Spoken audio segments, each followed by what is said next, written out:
একটু দিয়ে দিন পালা।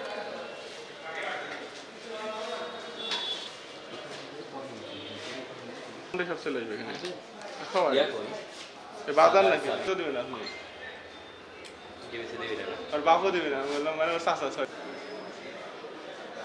ফুলটা ছিলেন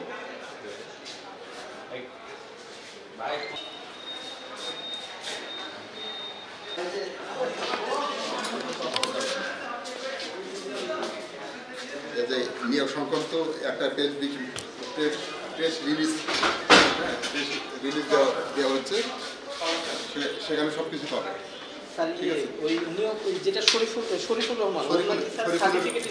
শরীফুলের কোনো কি বলে নিয়োগ সে করে কন্টিনিউ করে এবং সে করবে না, কাজে ওটা নিয়ে কোনো কথা বলে লাভ নাই। অফিস বিষয়টা ক্লিয়ার করা হয়েছে। শরীফুলেরটা স্যার নিয়োগ পেল কি হলো তাহলে ওই সার্টিফিকেট ছাড়া? যেমনটা এটা নিয়ে কথা বলে আমি সময় নষ্ট করতে চাচ্ছি না। স্যার তো আপনার কথাই বলছে যে আপনি নাকি নিয়োগটা দিয়েছেন। আপনার বক্তব্যটা কি স্যার? পরে কথা বলবো। আর নিয়োগটা তো আপনি দিয়েছিলেন স্যার। আমাদের ফেসবুকে একটা ইন্টারনেট দেওয়া আছে। আপনার আচ্ছা এটা ধরে এরকম ভুল হতে হয়েছে।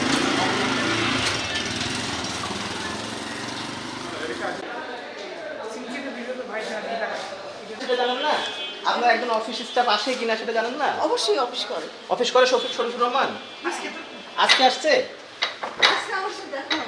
গতকাল কে ছিল? তো করে কত আছে আজকে এটা আমি দেখে নিই। হ্যাঁ, হাজার দেখে জানান অফিসার তো আমরা তো আমরা ছোট কর্মচারী, বিষয় থেকে কিছু বলতে পারবো না। আমাদের অফিস থাকা আছে, ওনাদের সাথে কথা বলেন। ওই পাশে না বলছি যে নতুন যেটা নিয়োগ হয়েছে হ্যাঁ ওনারা অফিস করে না? হ্যাঁ করে তো। মানে গতকালকে আসেনি বা আজকে? হ্যাঁ এসেছে। আজকে আসছিল। ও হাজিরা সেটাও তো আছে উপস্থিতি। ওনাদের হাজিরা খাতা আছে? না, ওনাদের তো হাজিরা খাতা নেই। কবে এসেছিল? কালকে এসেছিল? গতকাল? হ্যাঁ কালকে। শরীফুর রহমান আজকে শরীফুর রহমান আজকে এসেছিল। শরীফুর রহমান যার কথা বলছে আর কি। হ্যাঁ আজকে এসেছিল। দেখছেন আপনি? কালকে দেখেছি। আজকে তো দেখিনি।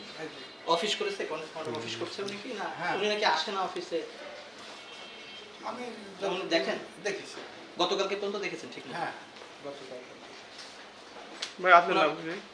আমার নাম চাঁদ মিয়া। আপনি তো এখানকার কি পদে আছেন? আমি পিয়ন, আমি এর পেয়ারে আছি। ও মানে আপনারা তো হচ্ছে দেখেন আর কি রেগুলারই? হ্যাঁ হ্যাঁ উনি অফিস করে। অফিস করেন না? দুইজনই নতুন নিয়োগ করতে? হ্যাঁ দুজন অফিস করে। পরিচালক সাইফুল উনি কোথায়? উনি করবে স্যার। করবে স্যার। উনি এখন অফিসে আপনি অফিস কোন পদে আছেন? না কম্পিউটারের পদে। যে দুইজনের নিয়োগ আছে, শরীফুর রহমান আর হলো আরেকজন হচ্ছে। আপনি একটু শুনেন, আপনি একটু কথাটা শুনেন, আপনি শুনেন আগে। আপনার স্যারের সঙ্গে কথা বলবো। আপনার তো কলিগ, উনি কি অফিস করে না? অফিস করে? শরীফুর রহমান অফিস দুজনই আসে অফিসে? আসে। জি অফিসে আসে। হ্যাঁ জি অবশ্যই আসে। অফিস করে ওনারা। গতকাল আজকে এসেছিল শরীফুর রহমান? এই আমি বললাম এগুলোর বিষয়টা আপনি স্যারের সাথে কথা বলুন। আপনার নাম কি?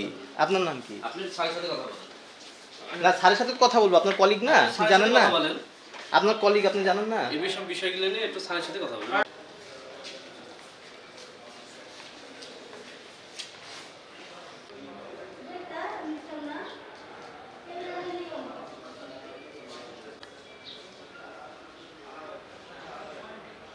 আমরা পরীক্ষা ফল প্রকাশের আগে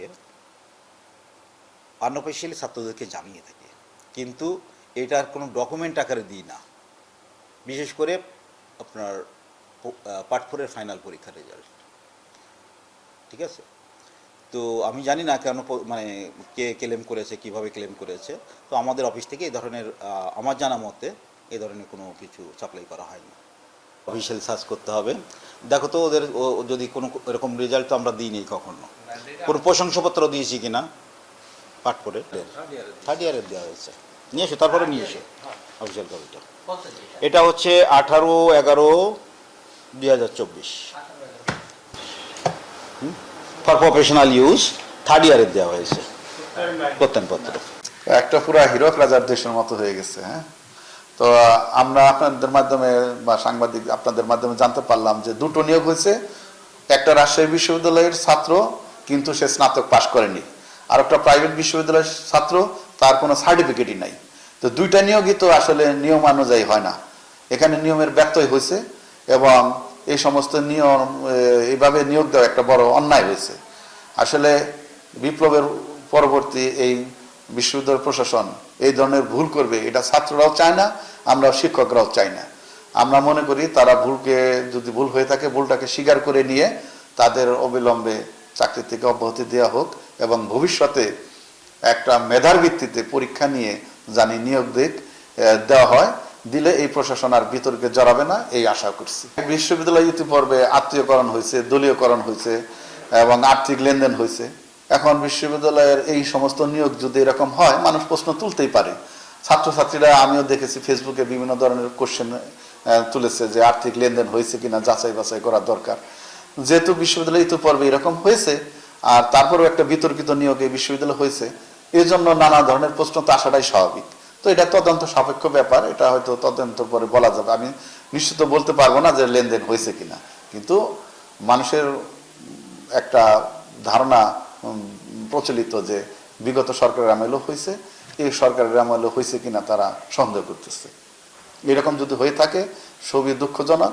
এটা আসলে আমরা তো একটা পরিবর্তন চেয়েছিলাম, সেই জন্যই তো আন্দোলন করেছি। এখন যদি কোনো পরিবর্তন না হয়, আগের মতো অবস্থায় থাকে, তাহলে আমরা হতাশ। রাষ্ট্রের সকল নাগরিকের মতো আমিও হতাশ।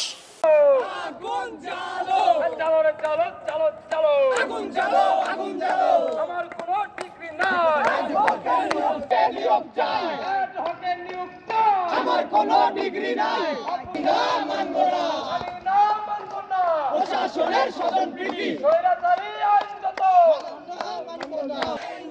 চালো রে চালো, চালো রে চালো, চালো চালো, এড হকের নিয়োগ চাই, আমার কোনো ডিগ্রি নাই, এড হকের নিয়োগ চাই, আমার কোনো ডিগ্রি নাই, এড হকের নিয়োগ চাই, আমার কোনো ডিগ্রি। যে আইনগুলা বিশ্ববিদ্যালয়ের উপাচার্যকে স্বৈরাচার বানায়, সেই আইনগুলা অনতিবিলম্বে বাতিল করতে হবে। আমরা চাই এই এডহক আইন, এডহক নিয়োগের আইন বাতিল করে বিশ্ববিদ্যালয়ের প্রশাসন গোপনে যে কয়টা নিয়োগ দিয়েছে সবগুলো নিয়োগ 24 ঘন্টার মধ্যে বাতিল করতে হবে। যদি এই নিয়োগগুলো বাতিল না করতে হয়, বাতিল যদি না করা হয়, তবে আমরা এই বিশ্ববিদ্যালয় প্রশাসনে, এই প্রশাসনিক ভবনে এই তালা ঝুলিয়ে দিব। কিন্তু আমাদের উপাচার্য মহোদয় যে বক্তব্য দিয়েছেন, সেই বক্তব্যে আমরা অত্যন্ত আমরা দুঃখিত হয়েছি। তিনি বলছেন এই নিয়োগ বৈধ, যারা এই বৈধ নিয়োগ নিয়ে কথা বলবে সে কথা বলাটাই অবৈধ। আমরা অত্যন্ত দুঃখিত হয়েছি তার এই কথায়, কারণ বিগত ফ্যাসিস্ট আমলে বিভিন্ন গণতান্ত্রিক লড়াই সংগ্রামে তিনি আমাদের সাথে ছিলেন, আমরা এক কাতারে লড়াই সংগ্রাম করেছি। আজ তিনি ওই চেয়ারে গিয়ে কিভাবে বলে গেছেন এই আইন যে বৈধ সেটা আমরা জানি। এবং গণ অভ্যুত্থান পরবর্তী জনগণের মনে এবং আমাদের মনে যে আকাঙ্ক্ষা তৈরি হয়েছে, সেই আকাঙ্ক্ষার সাথে পরিপূর্ণভাবে সাংঘর্ষিক একটি আইন হলো এই এডহক ভিত্তিতে নিয়োগ দেওয়ার আইন। আমরা কখনোই আশা করিনি আমাদের মধ্য থেকে যিনি উপাচার্য নির্বাচিত হয়েছেন তিনি এই ধরনের একটি আইন বাতিল না করে পুনরায় ব্যবহার করবেন। The law which can make a fascist should be abolished after this revolution. এই গণঅভ্যুত্থানের পরে যেই এক ভিত্তিকে ফ্যাসিস্ট বানাইতে পারে সেই এক থাকার কোনো নৈতিক জায়গায় দিতে পারে। আমরা ব্যক্তি ভিসি প্রশাসনের বিরাট ভাজন নই। এই 138 যে নিয়োগ সবালসারের সময় যে নিয়োগ হয়েছিল সেই নিয়োগের বিরোধিতা করেছিলাম। আমি আমানুল্লাহ খান প্রথম সারিতে থেকে আন্দোলন করেছিলাম।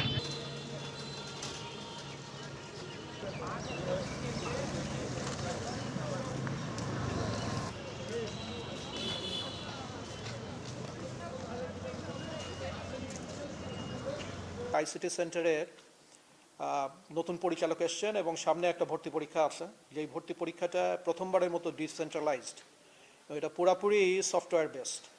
এই সফটওয়্যারটা ঠিকমতো চালাতে গেলে ওনার একটা দক্ষ টিম দরকার, এবং উনি যখন বলেছিলেন যে আমার একটা টিম দরকার, আমি ওনাকে পরিষ্কার করে বলেছিলাম যে আপনি দক্ষ দুজন মানুষ নিয়ে নেন এবং তখন ভর্তি পরীক্ষাটা কার্যক্রম সুষ্ঠুভাবে চালানোর জন্য ওনাকে দুজন এডহকে নিতে হয়েছিল এবং উনি নিয়েছেন এবং উনি এখন পর্যন্ত তাদের কাজে সন্তুষ্ট, কাজে আমিও সন্তুষ্ট।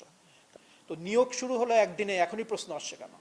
এটার বৈধতা নিয়ে প্রশ্ন আসছে, যেই প্রশ্ন তোলাটাই অবৈধ, কারণ বৈধতা নিয়ে কোনো প্রশ্ন নেই। কথা হলো যে এই শত শত অ্যাডহক নিয়োগ আছে এবং এটা স্বৈরাচারের সাথে কোনো সম্পর্ক নেই, আমাদের অর্ডিন্যান্সের সাথে এর সম্পর্ক। অর্ডিন্যান্স জানে যে মাঝে মাঝে আমাদের এমার্জেন্সি নিডস দাঁড়ায় এবং তখন আমরা সেভাবে নিয়োগ দিই।